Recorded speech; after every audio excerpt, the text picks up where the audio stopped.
Okay, welcome back, guys. So maybe you notice, so we've not saved our work so far, so please try your best to always get your work saved in case of anything like crash. No, it's not like the the open source tools will crash, but just in case. So to do that, since it's the first time we're saving, Control C, so Control S, and it's depending on how you've set it up, it will take you to the directory where you would like to save. So for mine, so it's in my home directory, so I have a folder where I would like to save it. So that's the design folders, and that's where I want to save it. And what's the name I want to give? So let's say EEE351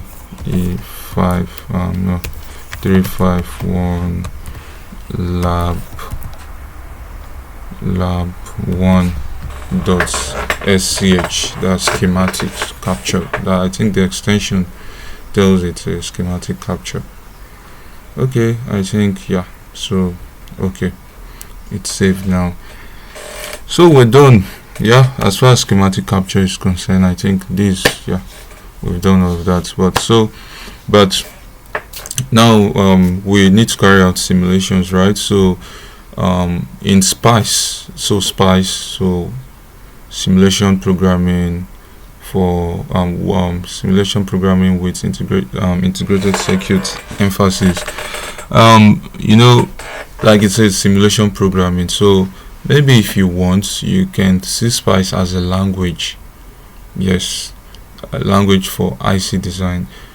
Though there is Verilog, let's not confuse them. There's Verilog for digital IC designs, I know, but yeah, that way you can maybe see it as a language too, because if I was not doing this schematic captures here, like picking components, dropping them, wiring them, I could as well write a program for this using the Spice. Yeah, so usually that's, you know, that thing that looks like a program for this whole thing, it's usually called the Spice netlist.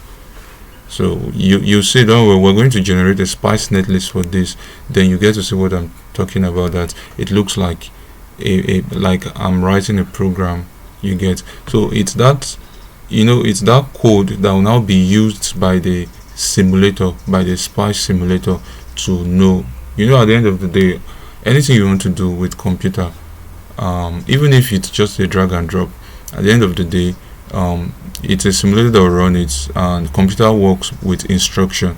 That's the best way. That's how computer was made to, you know, to operate with instruction. So even the graphics you're making, at the end of the day, it will turn to code one way or the other. So for this, the code for this, it's usually called Spice netlist.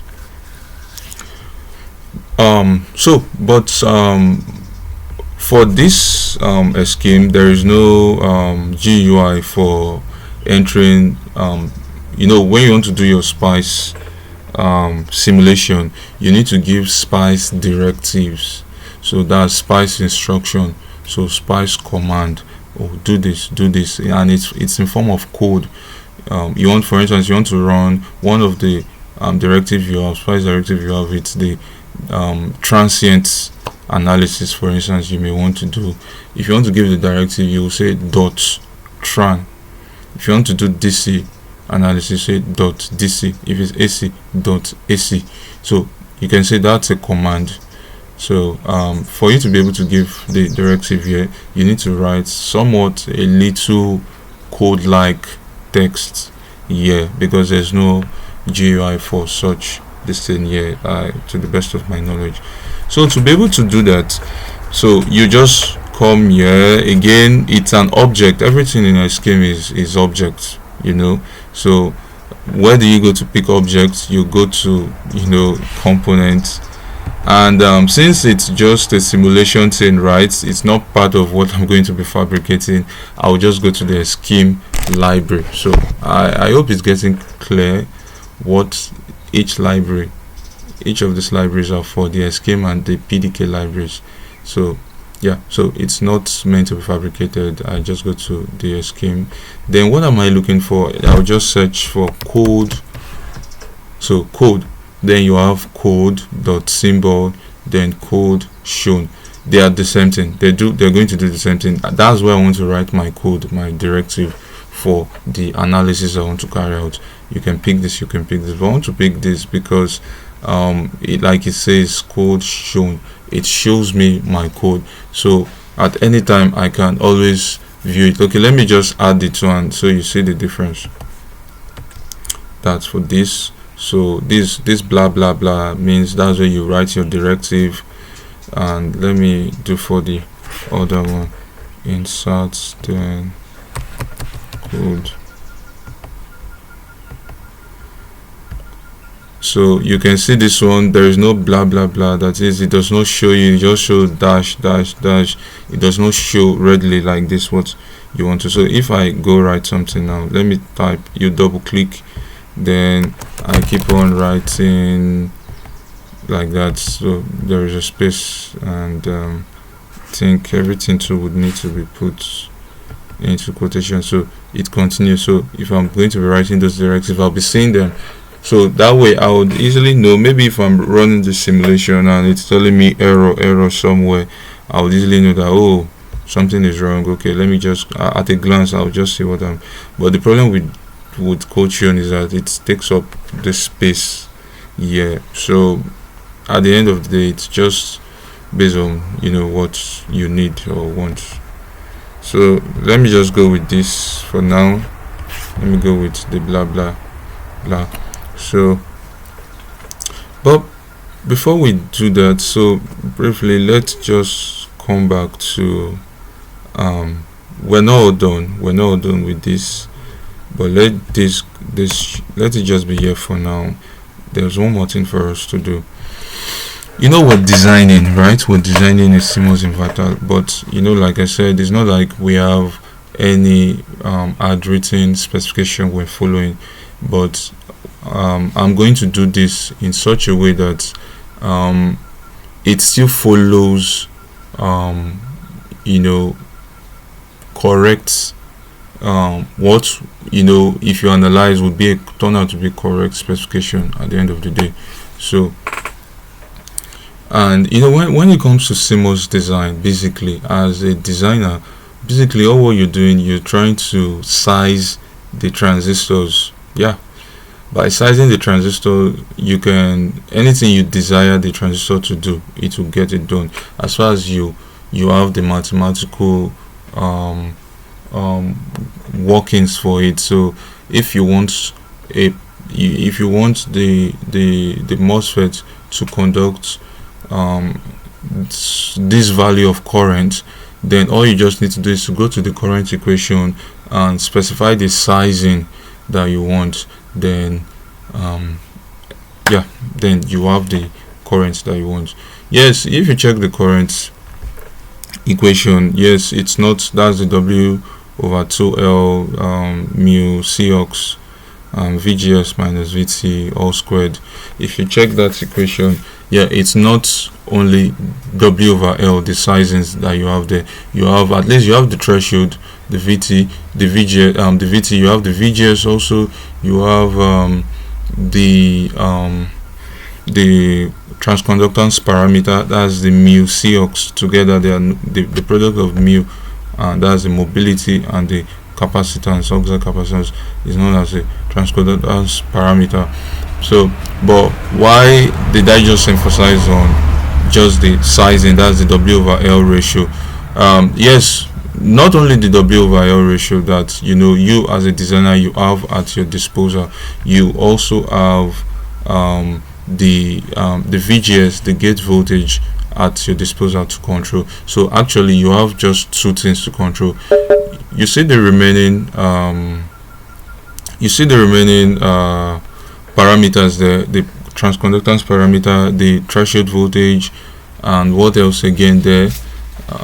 It's not at your own control. Those things are what will be defined by the foundry you want to fabricate with. So for instance, Skywater, right? all those ones, it's you have to use what SkyWater gives you, so that one is not at your control at all. In fact, you may not even be entering the values because everything will be at the back end of the Spice simulator, so you don't need to worry about that. So what am I trying to say? Let's leave the VGS alone for now. We're not concerned about VGS. Then what we have left is the size into W/L. So we need to size these two transistors here. So how do we size them? So you have to do them in a way that you would follow your specifications, right? So let's quickly check something in OE and Sodini. There's what is called switching voltage, which in your class you may have learned about the switching voltage. Where is it?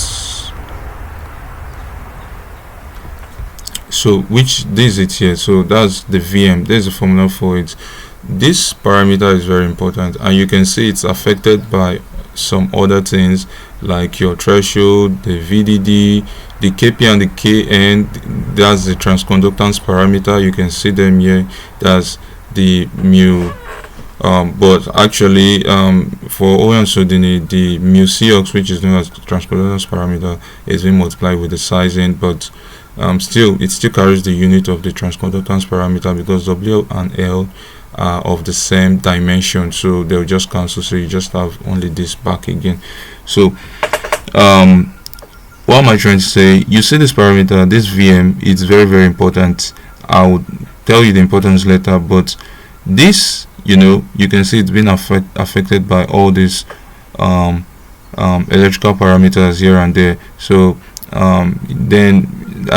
okay, let me first talk about the importance of this VM. So when you're designing, say, a logic gate, you want to talk about the noise margin.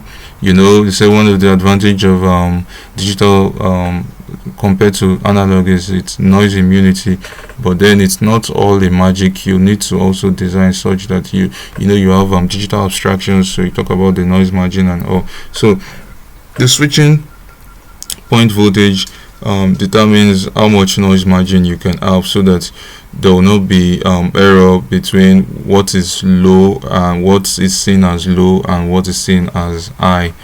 You get so you can see that the VM really it determines what is fundamental about the old digital CMOS inverter.